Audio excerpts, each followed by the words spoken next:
I look at it, I've always told my team, as long as they are honest and sincere to the job, and that they also make sure that whatever work that comes to you, that you have to be diligent enough to make a commitment to do your best all the time, and to no matter what. So I always tell them, if you give a commitment of a date, that you have to meet this delivery commitment, and that they must always make sure, I said, unless it's a funeral or you're in hospital, please make sure you meet your delivery deadlines and commitments, and to make sure that you don't leave room to, so I call it FCR or FTR, first time right, so that the quality that is expected is also in place, and that you don't end up disappointing whoever it is that was the recipient of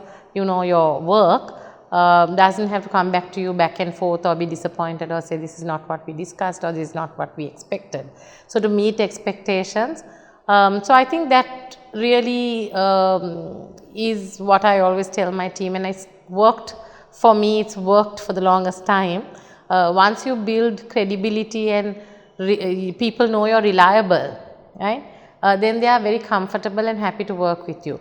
I think another thing is also about building transparency through trust. If you are able to work well with your team, if you trust each other and you know that every single human being, that everyone on the team have their strengths and their weaknesses, but your weaknesses can be someone else's strength. So if you get together as a team, you can go that much further, and you can be so much stronger in what you do together, and no one is expected to know everything and be everything and be superhuman, right? So it's just that team cohesiveness that builds strength and unity, transparency, and then there's everyone's comfortable with each other. That kind of gives you, I think, a winning formula to perform and give off your best.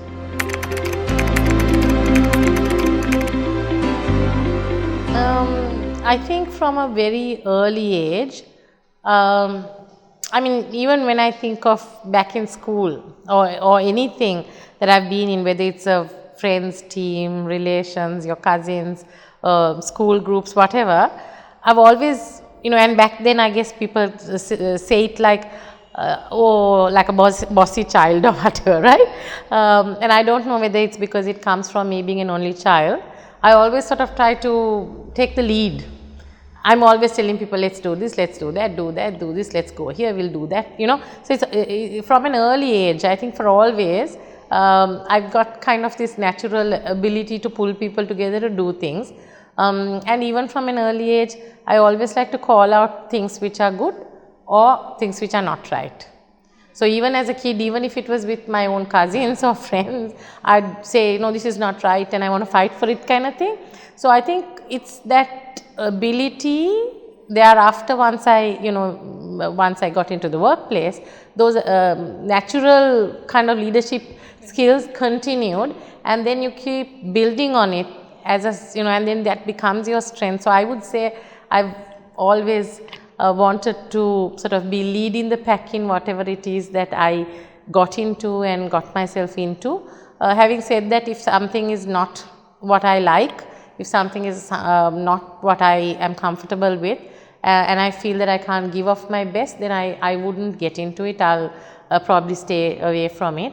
I'll focus on my passion, my strengths and what I like, and I wouldn't want to be forced into or get involved in something that I think that doesn't have my heart in it. So I think I kind of answered that question in my last one. I think as you go on, so you gain confidence, and confidence I think comes from when other people find you credible and accept you for who you are and what you bring to the table. So when I say who I am, I don't mean who I am in terms of where you come from, or whether you're rich or poor, or your background or education. What I mean by who I am is what I bring to the table in terms of my skills and abilities, my strengths, and what I can deliver and where I can perform, and in that sense who I am. And one of the things that I find is, when you look at that sort of who I am, it's never about a man or a woman or your age or your gender or anything else. It's just what you bring to the table, and everything else doesn't matter. And then you're equal. So you are among equals, and that's, I think, how you sort of build on, being a good leader, I suppose. Good in the sense, a credible leader, I would say.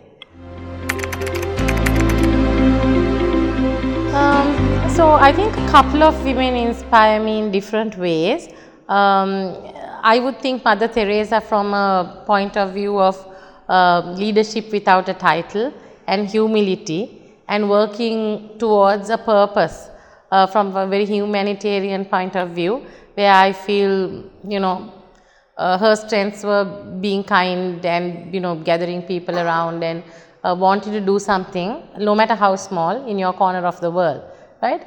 But from a, more societal business success kind of view, I would think Michelle Obama is someone I admire. For all the many, strengths she has. She's very strong-willed, she's very verbose, she's very vocal, and she can gather people around towards a cause and make a difference. And similarly, I think Oprah Winfrey as well. So many different female leaders, I think, inspire me in kind of many different ways.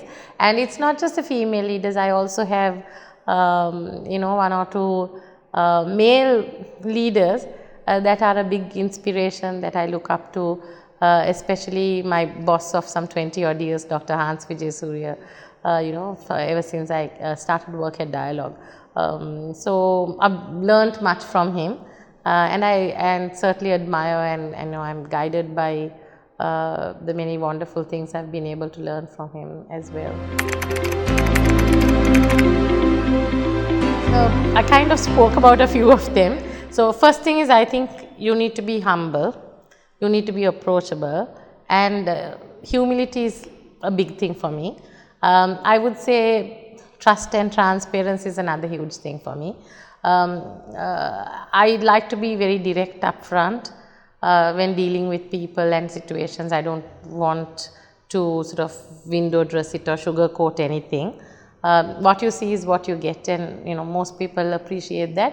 There are lots of people who don't appreciate that and prefer everything sugar coated, and they don't want to hear it straight, even if it's unpleasant. For me, if it's unpleasant, I want to get that out of the way before anything else, because the pleasant you can deal with, but something that's more difficult, you may as well deal with that first, right? So to me, those are traits that, and qualities that I admire.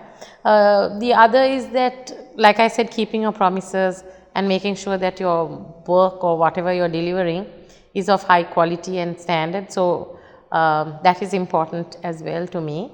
And my personal passion is, I think, about doing things with people and also being able to do something to give back in any little way, which is actually the reason I even volunteer at SLASCOM. I volunteer at the Women's Chamber for Digital.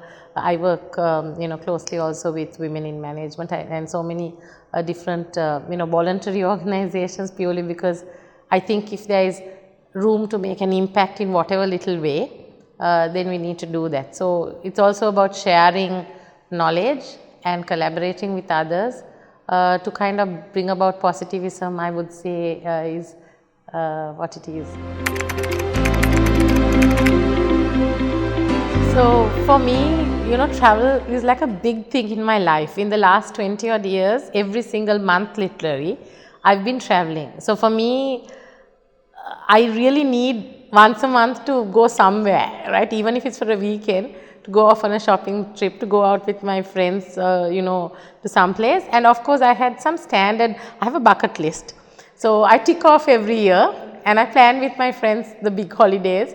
go on a huge trip to the US or Europe or somewhere, and actually do the touristy thing as well, sightseeing and all that. So on my bucket list, I have quite a few countries that I missed out now because nearly get into 1.5 years. Luckily, I traveled in February. I was in Atlanta, and in March the pandemic hit, right? So up to that point I traveled, and I'm just waiting to go anywhere. But if I was allowed to, the first place I'd obviously want to go to is to see my daughter in Melbourne in Australia. Unfortunately, I know that Melbourne's not going to happen anytime soon. And so today I had someone telling me that they were going to the US. Renuka was telling me she's going to the US. So I was telling her that, oh my gosh, if they allow, I need to, I've taken both my vaccines. So I want to talk to my friends and to plan a trip out as soon as possible to go somewhere, because I'm dying to get out to, be able to do a bit of shopping and sightseeing and everything else I love about traveling.